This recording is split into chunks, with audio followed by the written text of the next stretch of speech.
Welcome back to the Papa Me channel. How you doing? How you doing? Come on and sit on down because today we're talking about rideshare apps. Oh, God damn. Rideshare apps like Uber and Lyft have become a necessary part of everyday life for many people. It's also become a major source of income for its employees. Almost anyone with a functioning vehicle can now make money driving for these companies. As of 2025, nearly 8 million people drive for Uber. Just Uber. Wow. I thought people were boycotting Uber because it was dangerous. They kept like hiring people that would like beat the shit out of you while they were driving around. Oh, I didn't know. Really?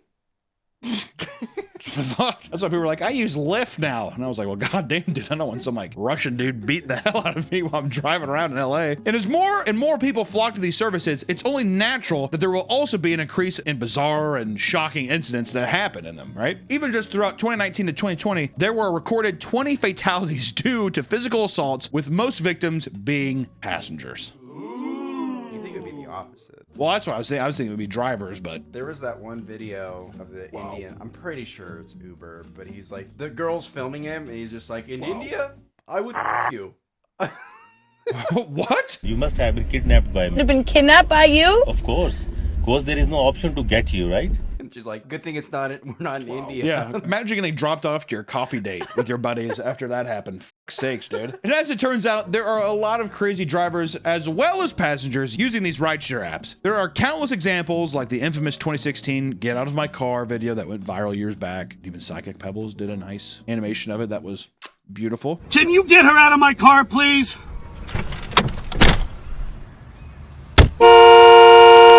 Essentially, a female passenger refuses to get off an Uber because she was dropped off at the exact spot she wanted at the hospital, and the man claims that she made him wait way too long for the pickup, on top of being rude and condescending to her. It's a fucking nightmare video. It's what I actually embody hell being like. You are not to yell at me? Fucking get out of my car! But you're not to yell at me.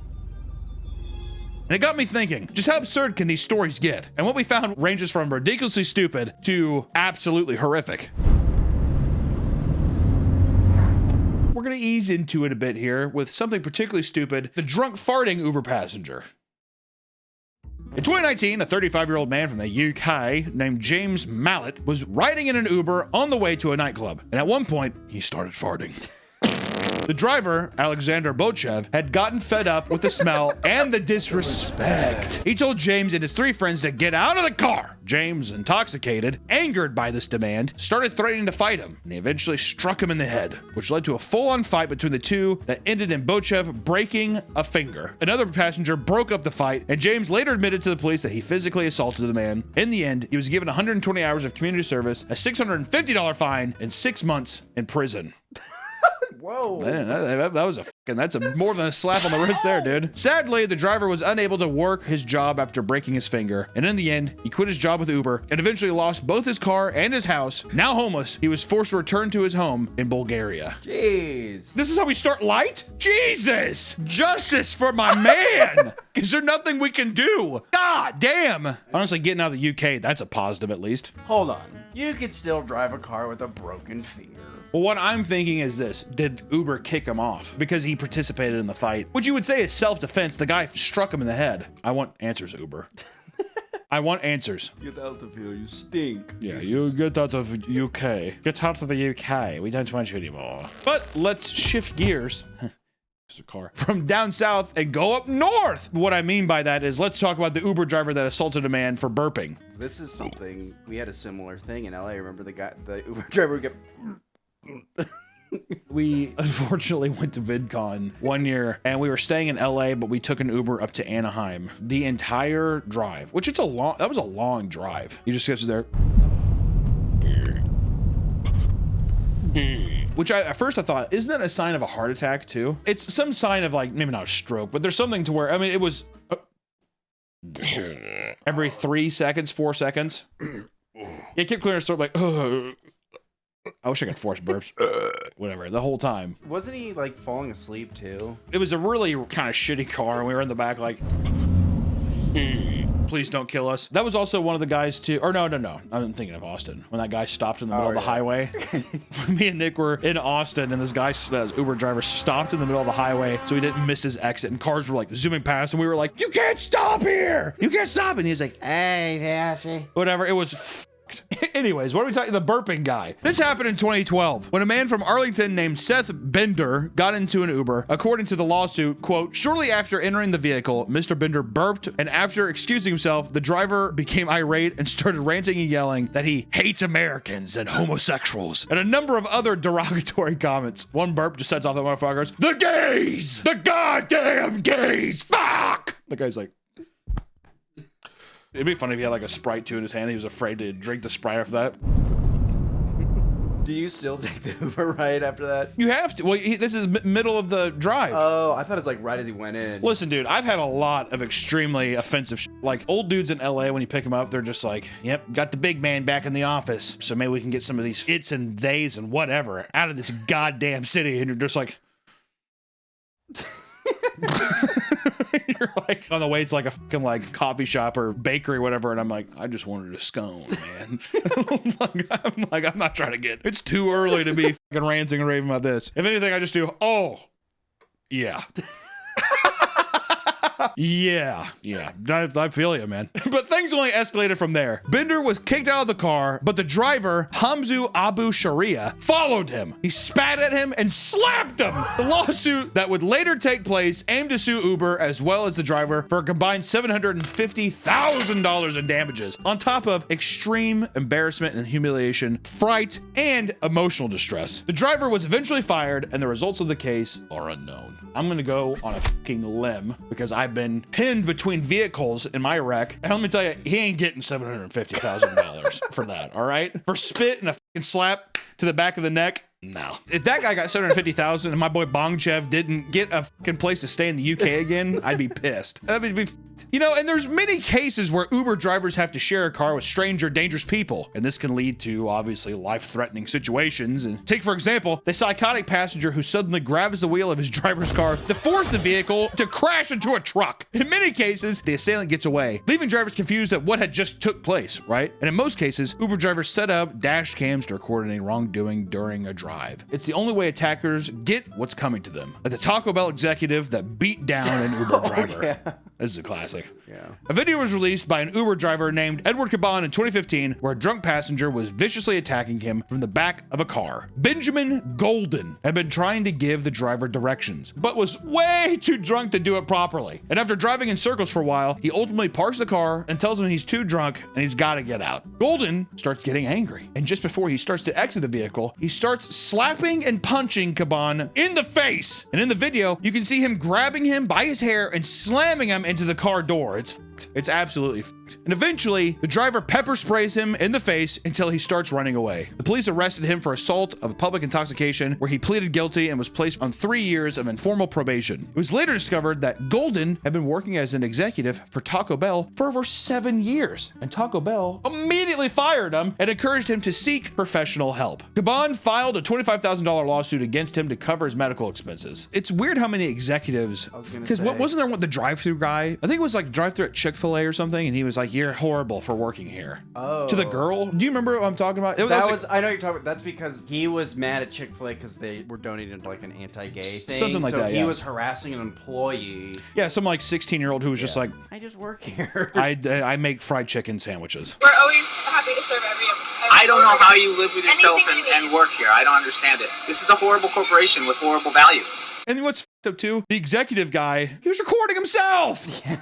What a fucking idiot, dude. Good God. But back to the Taco Bell executive, that fucking, I'm gonna say, I'm not gonna say that. That dumb. You think this story would be cut and dry, but no. Despite saying he was incredibly remorseful, Golden filed a $5 million counter lawsuit against Caban for filming him without his consent via dash cam and uploading it to YouTube. While Caban states he has PTSD from the attack and lives in fear from it, I keep waking up in the middle of the night, think I hear something, and I keep the shotgun next to the bed now. I'm honestly afraid he's gonna come after me. Golden's lawyer thinks that he was lying and that the video should be barred from being used as evidence. Unfortunately, the results of this court case are not public. I want to know. Give Caban justice. If anything, guess what, bitch? Counter sue. You just got countered sue to your counter sue. $6 million in Bitcoin. That's what I do. If I was Caban, I was in the deal with Golden in the courtroom, I'd just do this to the whole time. I'd be eating 5-layer burritos the whole time. Fucking Diablo sauce.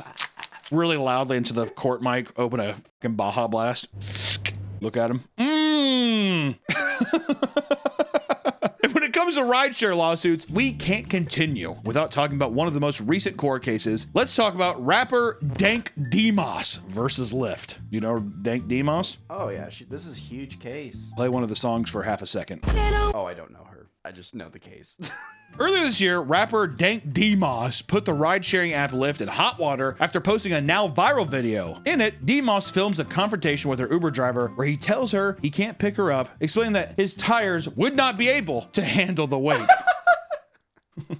He insists that she calls for an Uber XL before driving off. Demos, who had publicly stated that she was 489 pounds at the time, hit Lyft with a lawsuit for discrimination. Big girl.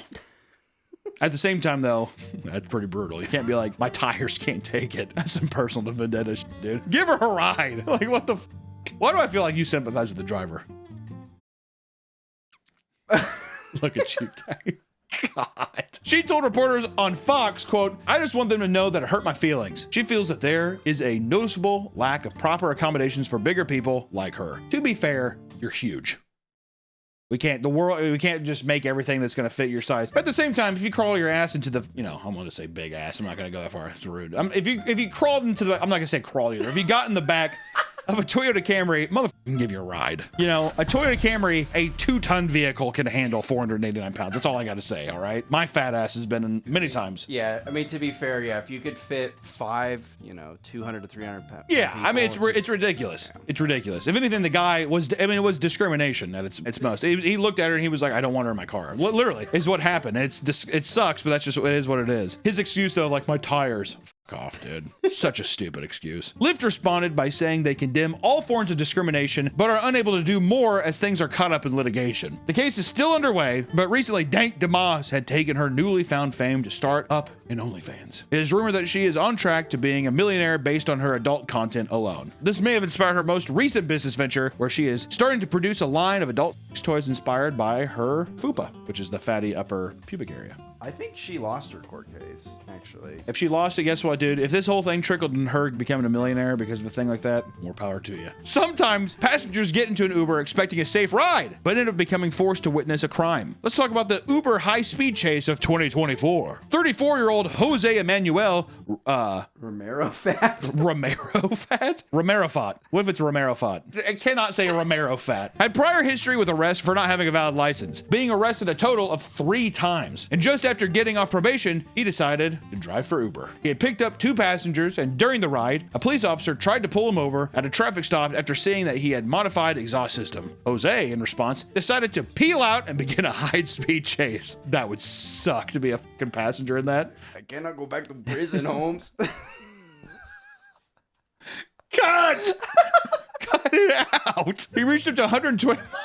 Okay, we cannot keep that... I cannot. He reached up to 120 miles per hour with passengers panicking in the back seat. Police officers used stop sticks to pierce his tires, but he kept on speeding down the highway. The passengers were begging him to stop and let them out, but he refused to comply. No way. After his tires started to give out, he rushed out of the vehicle only to be tased and arrested soon after. His new charges include fleeing and eluding a law enforcement officer with lights and sirens active, resisting law enforcement without violence, and, once again, driving without a valid driver's license. Honestly, bro, would have just pulled over. Would have just pulled over and been like, I f***ed up, man. Because now what? You're looking at serious prison time. Yeah. Now, unfortunately, these horror stories can sometimes lean into downright morbid and unsettling. Let's get into the darker side of the rideshare experience, starting with the Uber hate crime. Last year, a video went viral showing dashcam footage of an Uber confrontation between a 23-year-old passenger named Jennifer Galbelt and 45-year-old Muslim driver named Shahol Muhammad. At one point, the driver began an Arabic prayer when he was stopped at a red light. Jennifer took this moment to pull out a pepper spray and spray him in the face. I mean, think he was gonna blow up the fucking car? He just starts going to his prayer, and she's just like, "Oh no, no, thank you." And to the person, just immediately, "Stop that!" And the guy's like, "Ah, ah!" It's so fucked up. The man starts fighting back, eventually leaving the vehicle while the woman's friend freaks out. And in the footage, she directly asks Jennifer why she did that, only for her to respond with, "He's brown." Oh my god. So she was on edge the entire time. Well, it's even the thing. She fucking saw the thing like driver incoming, and she's just like, cancel. We got cancel. Man, we're gonna miss brunch. Okay, fine. I have pepper spray. We're okay. Dumb bitch. Good God. Am I wrong? You're not wrong. Can a fucking man not just say a prayer in his car, dude? A prayer, Nick. It sounds scary if you don't know what they're saying.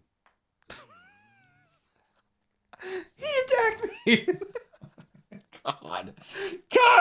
Cut it out! She stands outside of the car in a strange silence before being convinced to leave with her friend. The man calls the police only a few minutes later. Jennifer was arrested on the scene and charged with, and I count, 1 count of assault in the 2nd degree as a hate crime, 1 count of assault in the 3rd degree as a hate crime, and 1 count of aggravated harassment in the 2nd degree. Try to fucking puzzle that one together, dude. Jesus Christ. And Uber rides can make people pretty anxious, especially for some women who find themselves with male drivers. It happens, right? I understand. Getting in a car with a guy that you don't know, you're immediately just like, I'm kind of uncomfortable. It happens. That's why if I was an Uber driver, I'd be like, don't worry, sweetheart, we're going for a safe ride.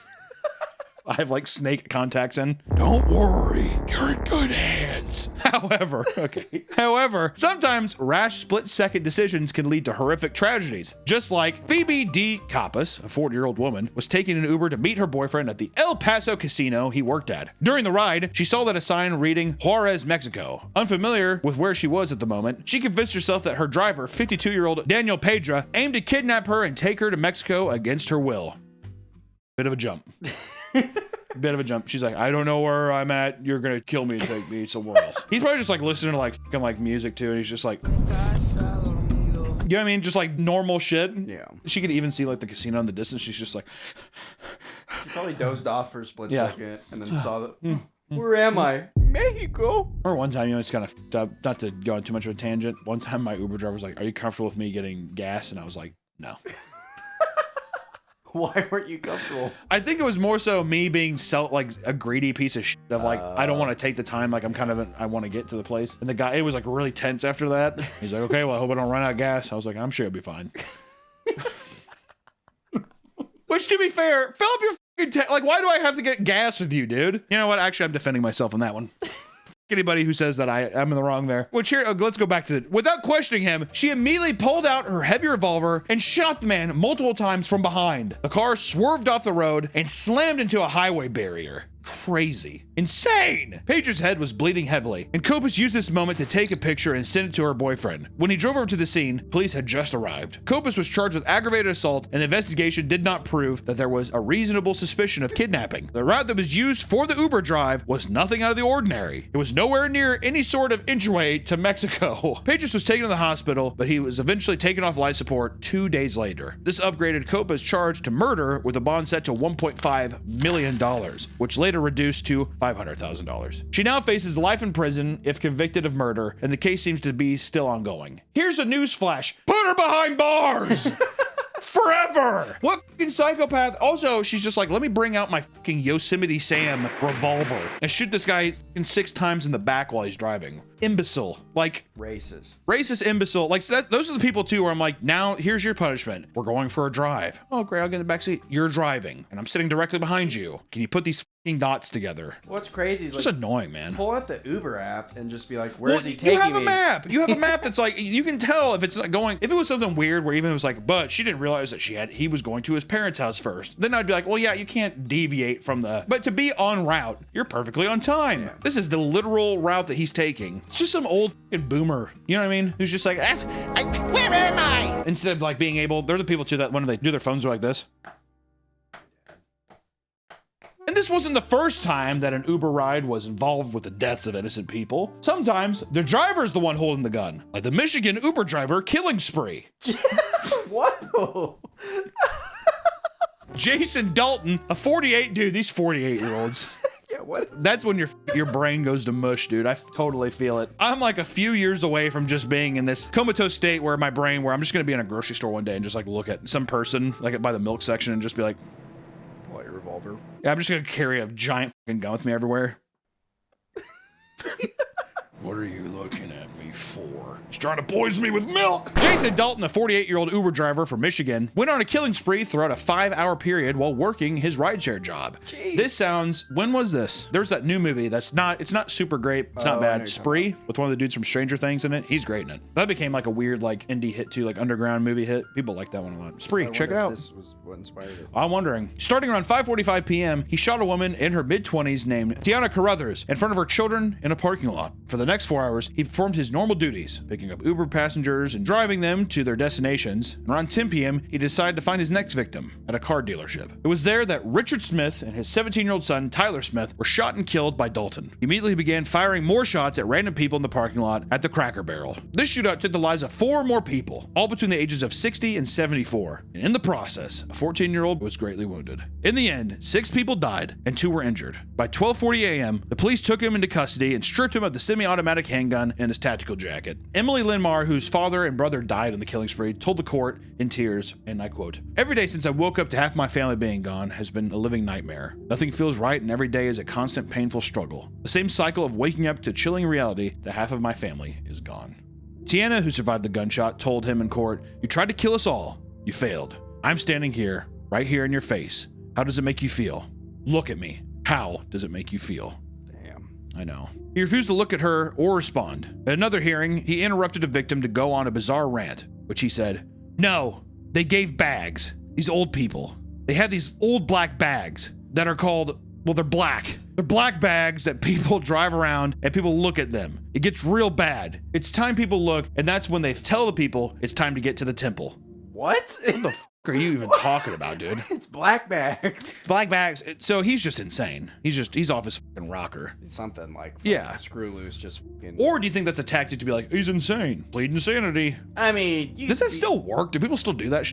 Yeah, all the time. Oh, okay. I don't know if it works, but people always will plead insanity because a lot of times it's like he snapped. Yeah. Well, it's don't put him in jail. He needs to go to a mental hospital. Yeah, it's bullshit. Dalton seemed to be too unstable to analyze for a proper motive, but it was noted at some points he outright refused to apologize.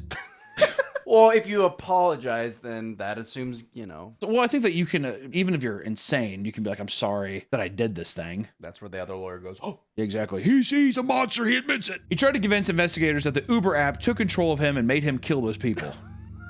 What? He described himself as feeling, quote, like a puppet, saying it would take over your whole body, which he was charged with 6 counts of murder, 2 counts of assault with intent to commit murder, and 8 charges of using a firearm during the commission of a felony. Dalton pleaded guilty to his charges, and around 3 years later, he was sentenced to life in prison without parole. This is a person where I think you just should fucking put him down, dude. That's always what I think. It's just, okay, well, here you are. You're just gonna live here forever. Put him down. Just seems odd. It seems so fucking weird. A story like this can really be so frustrating because there seems to be no clear understandable motive, meaning this horrific tragedy really happened for no reason at all. When I see stories like this, I'm always just like, this guy, it's been like a boiling pot for years, and it was just waiting for the time to just fucking pop off. Stories like the ones we cover today really do remind you that basically anybody can be behind the wheel of an Uber or Lyft, right? But also people can be vice versa. Anybody can be in the back of your car that you're helping out. Most people have completely normal and pleasant experiences, but always be careful because you truly have no idea who you're dealing with. You don't know what kind of crazy individuals are taking you places or dropping things off your house, like DoorDash people, even all that kind of stuff. So weird. It's such a convenient thing, but it also breaks this level of security. Like people picking you up, they're in your bubble now, right? Do you remember when we got dropped off at Noel's house and the guy's like, "Oh, nice neighborhood." Yeah, me and Nick went to Noel's house to hang out one time, and the guy would just kept commenting on the neighborhood and the house and all that stuff, and we were like, okay. We got out of the car and we didn't go into the house. If anything, I think we walked up the street a little bit. It plants that seed in your brain where you're like, oh, I don't want to walk into my buddy's house and he's just like, all right, jackpot. Which, you know, I'm sure they're not thinking that, but it plants that seed in your head. When you comment so much on like, this is a nice neighborhood, you must make a lot of money. Well, it makes you be like, well, what motive are you saying? Like, what motives do you have? There's no reason to say that. I've had people come up and be like, oh, nice house. It's a compliment. But when you're harping on it, then it makes you seem like something in your head's turning right now. You know, doesn't it seem like that a little bit? I don't know. All I'm saying is be careful out there. It's fucking weird, man. Too many weird people. You just never know in these situations, which sometimes is just bad luck, but also sometimes you just never know when you're gonna get in the middle of someone else's shitty bad day. So that's always what I say as well. Don't road rage people. Don't flip anybody off while you're driving. Don't yell at anybody. If somebody does you wrong, dude, turn the other cheek and just move on, because you never know what kind of fucking psychopath is gonna come and get you. Same with an Uber driver. If your Uber driver's being weird, just sit politely in the back and don't say shit. If you have a shitty passenger, just do the ride, don't say stuff, and drop them off. I'm just, with anything in life, try not to get in the middle of that shit, dude, because people are fucking insane. Love you, appreciate you. Have a good rest of your day, everybody. We'll see you in the next one. Bye-bye. That's why I use Waymo. Oh, buddy. Love Waymo. If anything, do a nice advert for Waymo at the end.